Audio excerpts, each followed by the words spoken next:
Selamat sore Tribuners, kembali lagi berjumpa bersama saya Fiorena Ciretno pada program Tribun Timur Update edisi Jumat 17 Juli 2026 dan tentunya informasi terupdate juga aktual datangnya dari kabupaten maupun juga kota yang ada di Provinsi Sulawesi Selatan dalam program hari ini untuk Anda. Seperti di sore hari ini Tribuners mengenai tempat pengolahan sampah reuse recycle atau yang disingkat dengan TPS 3R Karebosi Kelurahan Baru, Makassar yang kelola 600 kg sampah organik setiap hari. Dan ini informasi yang menarik juga untuk kita ketahui bersama. Dan maka dari itu kita akan lengkapi informasi kita di sore hari ini. Sudah terhubung bersama rekan Makmur dari Kota Makassar. Kita sapa, selamat sore rekan Makmur.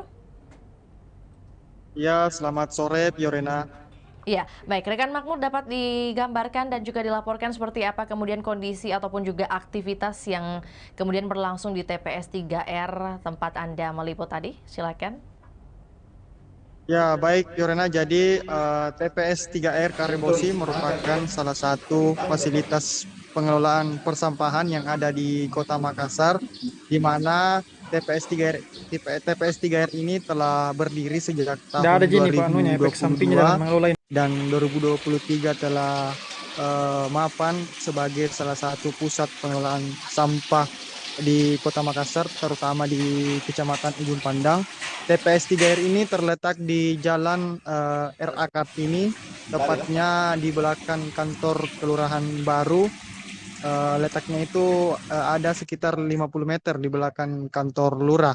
Di mana pada saat kita sampai, kita berkunjung ke sana, kita langsung menyaksikan berbagai aktivitas pengelolaan sampah maupun berbagai fasilitas pengolahan yang ada di sana. Di antaranya aktivitas tersebut yaitu adalah pembiakan maggot atau sejenis larva yang digunakan untuk mengurai sampah-sampah organik. Kemudian di sana juga ada fasilitas aktivitas pengolahan sampah anorganik, yaitu bank sampah berupa pemilahan sampah-sampah anorganik seperti sampah plastik. Dan kemudian di situ juga ada aktivitas pengolahan sampah residu atau melalui insenerator. Tapi insenerator ini saat ini terkendala izin sehingga sementara berhenti beroperasi. Jadi di TPS 3R ini itu tersedia pengolahan sampah semua jenis sampah di sana, baik anorganik, baik organik maupun juga residu. Jadi tidak ada lagi sampah dari warga maupun pelaku usaha yang disalurkan ke TPA, tapi itu semuanya dikelola di TPS 3R ini. TPS 3R Kelurahan Baru ini merupakan TPS 3R pertama yang dibangun oleh kelurahan yang ada di Kota Makassar. Sebanyak 10 TPS 3R yang ada di Kota Makassar itu mayoritas merupakan TPS 3R yang dibangun oleh swasta maupun warga atau perorangan. Hanya TPS 3R yang ada di Kelurahan Baru ini yang kemudian dibangun oleh pemerintah kelurahan. Hal ini dikarenakan TPS 3R Kelurahan Baru ini tidak tidak lepas dari inisiasi dan keresahan dari Lurah Kelurahan Baru, yaitu Fajar Haryanto, yang sebelumnya bertugas di Dinas Lingkungan Hidup, yang kemudian ketika bertugas sebagai pemimpin wilayah, ia resah dengan kondisi persampahan di wilayahnya, yang kemudian membuatnya menginisiasi dan berjuang mengaktifkan TPS 3R ini. Yaitu sementara Vio. Ya, Eh, baik. kabar kami. Ya, baik rekan Makmur. Artinya sudah ada kemudian informasi mengenai siapa yang kemudian menginisiasi atau selaku inisiator dari hadirnya TPS 3R yang ada di Karebosi dalam hal ini Kelurahan Baru. Dan sesuai dengan tema kita di sore hari ini, lantas apakah benar untuk banyaknya sampah organik yang dikelola setiap hari itu di angka 600 kg atau mungkin ada kisaran dimulainya memang di angka berapa rekan Makmur? Ya, jadi semua sampah organik eh, atau bisa dibilang mayoritas sampah organik, yaitu sampah makanan, sampah sisa dapur, rumah tangga, maupun sampah dari pelaku usaha ataupun perusahaan swasta seperti hotel yang ada di Kecamatan Ujung Pandang itu dikelola di TPS 3R Karebosi. Jadi betul-betul merupakan pusat pengolahan sampah organik di Kecamatan Ujung Pandang. Nah, itu berdasarkan keterangan Lurah baru Pajar mengatakan ada 400 sampai 600 kilogram sampah organik yang dikelola oleh pihaknya. Nah, sampah-sampah organik ini itu diurai oleh magot-magot yang diternakan di TPS 3R tersebut. Ada 3 biopon atau eh, keranjang magot yang ada di situ yang di dalamnya terdapat magot-magot dan juga ada sekitar 3 sampai 4 kolam juga yang terisi magot yang kemudian mengurai sampah-sampah tersebut setiap harinya. Jadi 600 sampah organik atau 400 sampai 600 sampah organik yang masuk itu kemudian langsung dimasukkan ke dalam tempat-tempat tersebut, kemudian diurai selama 1 hari atau 1 kali 24 jam, hingga semuanya kemudian dicerna oleh maggot tersebut hingga tidak ada lagi sampah organik. Iya, begitu, Pio. Berarti untuk penjelasan bagaimana kemudian mekanisme pengerjaan dari sampah organik ini bisa kemudian menjadi satu produk juga yang dihasilkan melalui maggot. Bagaimana juga mungkin penuturan dari lurah dari kelurahan tersebut mengenai pengelolaan sampah anorganik ataupun juga residu di lokasi tersebut. Ada penjelasannya? Ya, jadi sampah anorganik yaitu sampah plastik, kardus maupun seperti kertas itu tetap juga dikelola, diolah di sana. Itu para petugas yang jumlahnya 5 orang pengelola itu melakukan pemilahan atau melakukan beberapa langkah yaitu baik membersihkan atau menghilangkan bekas-bekas kantong-kantong pada plastik tersebut sehingga sampah anorganik itu bersih dan harganya tentu lebih mahal. Jadi itulah yang dilakukan terhadap sampah anorganik tersebut. Melakukan pengelolaan sehingga membuat nilainya lebih tinggi dan nanti saat proses daur ulang terhadap sampah anorganik ini juga akan lebih gampang dan lebih mudah ketika itu dilakukan. Sementara untuk sampah residu untuk sementara tidak dilakukan pengelolaan karena mesin insinerator yang digunakan biasanya untuk mengelola itu saat ini sedang terkendala dalam hal perizinan, masih sementara dilakukan pengurusan oleh Dinas Lingkungan Hidup Kota Makassar agar secepatnya dapat beroperasi kembali. Ya, begitu, Pio. Informasi yang disampaikan oleh rekan Makmur di sore hari ini menyatakan bahwa memang ada perbedaan atau juga keunggulan yang berasal dari tempat pengolahan yang kemudian hadir di um, ya, kelurahan baru tersebut. Nah, mungkin apakah setelah menjadi percontohan dari salah satu, ya satu-satunya kelurahan yang berhasil menghadirkan program tersebut, ini apakah juga sudah menjadi pusat edukasi atau mungkin penelitian dan mungkin ada informasi mengenai siapa saja yang sudah datang kemudian juga menghampiri lokasi tersebut? Ya, jadi TPS 3R Karebosi ini telah menjadi pusat edukasi maupun pusat penelitian dari kampus-kampus. Berbagai instansi dan organisasi pernah berkunjung maupun dari tokoh-tokoh pemerintah, tokoh politik juga pernah berkunjung ke TPS 3R ini.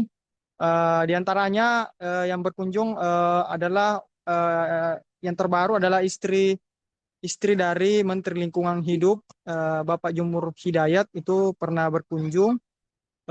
Kemudian Ibu Ketua Dewan Lingkungan Hidup Kota Makassar, Ibu Melinda juga rutin berkunjung ke tempat tersebut. Kemudian berbagai siswa sekolah pernah belajar, pernah mendapat edukasi dari pengelola TPS 3R terkait pengelolaan sampah di lokasi tersebut. Sementara untuk penelitian baru-baru ini juga TPS 3R Karebosi berkolaborasi dengan Universitas Negeri Makassar dalam rangka sebuah proyek penelitian terkait pembiakan maupun pengelolaan sampah organik menggunakan maggot. Nah, selain itu juga TPS 3R ini saat ini menjadi pusat pemberi bantuan bagi RT RW yang ingin mengembangkan pengolahan sampah organik di lingkungan. Mereka memberikan tentu pertama edukasi, yang kedua larva atau bibit bibit maggot kepada RT RW ini. Jadi RT RW yang mau mengembangkan juga pengolahan sampah organik di lingkungannya itu dapat mendapatkan bantuan dari TPS 3R Karebosi ini. Jadi saat ini TPS 3R Karebosi ini fungsinya sangat sentral dalam hal pengelolaan sampah, terutama di Kecamatan Ujung Pandang. Ya, itu, Pio. Laporannya di sore hari ini rekan Makmur. Jadi pada sore hari ini kita juga mendapatkan informasi terbaru dan juga informasi menarik bagaimana kemudian saat ini kan juga sedang gencarnya pemerintah Kota Makassar untuk menanggulangi atau juga mengurangi sampah dari rumah tangga. Nah, makanya kemudian hadirlah satu inovasi mengenai TPS 3R yang kemudian khusus dari kelurahan terbaru ini adalah dari Kelurahan Baru itu sendiri. Terima kasih atas laporannya rekan Makmur. Selamat kembali bertugas juga beraktivitas. Dan berikut untuk Tribuners kami akan tayangkan kembali cuplikan liputan yang telah dihimpun oleh rekan Makmur. Berikut juga pernyataan dari Lurah Baru yakni Fajar Haryanto. Berikut laporannya, selamat menyaksikan.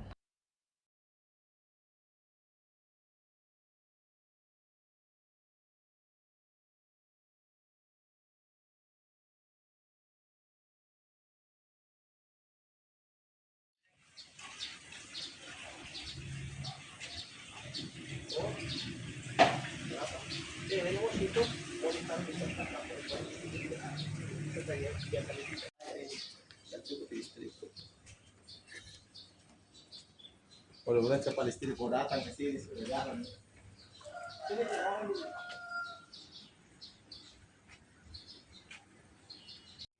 Ini ada di Magosi itu ini. Kalau mau lihat videonya. Oh, kita pasarkan juga di Magos ini, Pak ya? Enggak ini. Mobilku tiap sore ke warga ambilan apa? Saya upload di Magosi. Ya.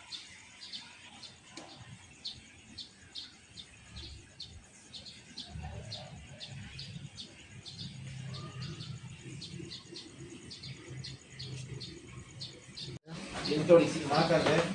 Pakai tangga pakai.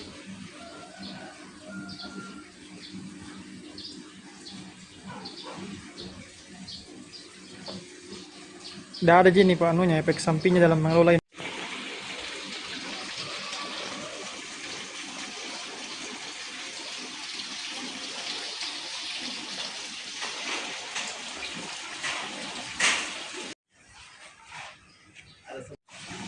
Tadi lah.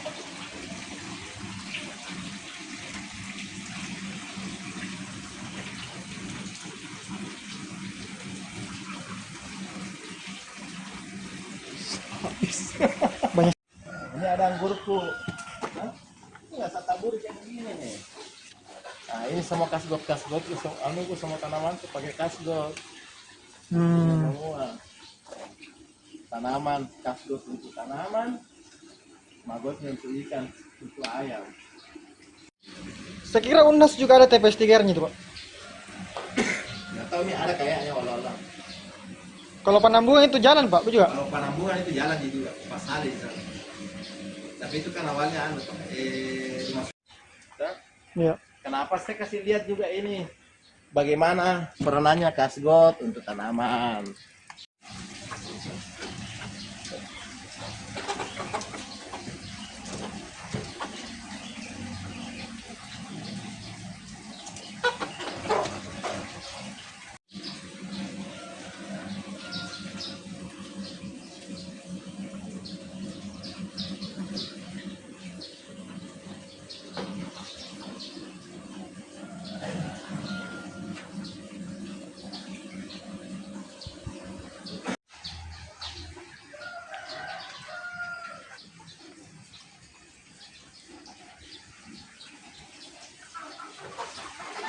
bisa jadi pakan ayam Pak ya.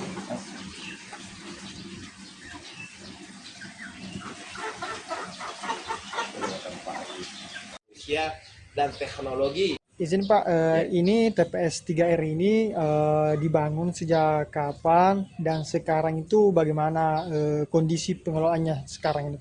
Baik, terima kasih. Sebelumnya, saya Fajar Arianto, Lurah Kelurahan Baru, TPS 3R. Kebetulan TPS Karebosi ini dibangun, direncanakan sejak 2022 dan berhasil dibangun tahun 2023. Dengan harapan, visi pertama adalah mengurangi atau mereduksi atau mengolah sampah yang ada di Kelurahan Baru. Karena Kelurahan Baru ini mayoritas adalah dari usaha horeca, industri hotel, restoran, dan kafe yang mana memiliki sampah anorganik dan organik yang cukup besar. Makanya TPS 3R hadir di Kelurahan Baru 2023 untuk mengelola sampah-sampah tersebut. Oh iya. Ada berapa jumlah sampah yang organik yang masuk ke Untuk sampah organik hari? sendiri yang masuk saat ini sekitar 400 sampai 600 kg per hari. Dan alhamdulillah yang sampah basah jadi organik itu kami saat ini memisahkan atau membedakan sampah organik terbagi dua, organik basah dan organik kering. Ya, jadi ada organik basah itu contohnya sisa-sisa makanan atau waste food atau food leftover. Itu sampah dapur itu dikelola dengan maggot yang ada dalam. Maggot kami sekarang ada 5 rak besar dengan 4 susun, itu bisa mengurai 400 sampai 600 kg sampah rata per hari. Nah, sementara sampah organik kering seperti daun, ranting, sisa-sisa sayuran yang keras, itu kulit-kulit seperti kulit nanas dan lain sebagainya, itu kami menggunakan komposter komposter susun atau windrow. Oh iya. Windrow. Siap. Jadi dalam mengelola ini ada berapa pengelola Pak yang mengelolanya? Alhamdulillah 2026 awalnya kami kami memberdayakan masyarakat awalnya waktu 2003 memberdayakan masyarakat, kelompok swadaya masyarakat yang ada dan satgas ya yang ingin melakukan pemilahan anorganik ya. Jadi awalnya itu KSM, kelompok swadaya masyarakat, sampai sekarang juga masih KSM, cuman difasilitasi alhamdulillah mulai dari 2025 akhir November sampai saat ini difasilitasi oleh Dinas Lingkungan Hidup. Terima kasih Pak Kadis atas fasilitasnya 5 orang pemilah di TPS 3R Karebosi plus 1 orang pendamping di TPS 3R Karebosi. Terus Pak, hasil atau produk dari pengolahan ini itu dibawa kemana? Disalurkan? Jadi produk besar dari seperti yang diketahui untuk anorganik itu ada plastik, ada kardus ya. Itu nggak perlu saya jelaskan lebih spesifik lagi. Yang organik ini dari maggot ini ada 3. Organik ini ada larva, dalam hal ini fresh maggot, BSF. Kedua adalah telur, itu membantu pembudidaya seluruh Kota Makassar. Yang ketiga adalah kasgot. Nah ini sejauh ini kami masih pasarkan bebas begitu saja. RT RW banyak yang datang ke sini untuk ambil, yang belajar juga, terutama dari UNM Bestari. Ya, terima kasih UNM juga yang menjadi mitra kami dalam penelitian. Semoga hilirisasi dari maggot BSF, kasgot yang ada di TPS 3R Karebosi bisa lebih bermanfaat dan lebih berdaya guna, berdaya saing, bernilai ekonomi lebih besar lagi. Itu saja itu. Oh ya, siap. Makasih Pak. Ya, makasih. PLN WIP Sulawesi gandeng Kejari Jeneponto kawal kinerja PLN dalam pembangunan SUTT 150 kV Punagaya Banteng. PLN WIP Sulawesi berikan bantuan fasilitas pembelajaran di SLB Negeri 1 Sidrap untuk mendukung pendidikan inklusif. Di sela aktivitas kinerja PLN, YBM dan BKK Touring UIP Sulawesi salurkan 75 paket sembako bagi masyarakat di Kabupaten Jeneponto. Kinerja PLN WIP Sulawesi beri dampak nyata bagi petani kopi melalui elektrifikasi agrikultur untuk meningkatkan produktivitas pertanian. PLN WIP Sulawesi apresiasi peran media dalam publikasi kinerja PLN guna memperkuat penyebaran informasi akurat kepada masyarakat.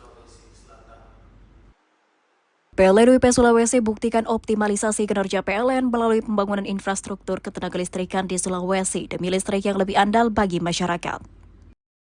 Tanamkan budaya jujur dan transparan di SLB Negeri 1 Sidrap, PLN UIP Sulawesi berikan cerminan pentingnya integritas yang telah menjadi bagian dari kinerja PLN. Kinerja PLN UIP Sulawesi semakin optimal lewat kolaborasi pengawasan konstruksi dengan PLN Engineering demi kualitas proyek andal berkelanjutan bagi masyarakat. PLN UIP Sulawesi paparkan kinerja PLN dalam percepatan infrastruktur ketenagalistrikan untuk menjawab pertumbuhan kebutuhan listrik masyarakat di Sulawesi.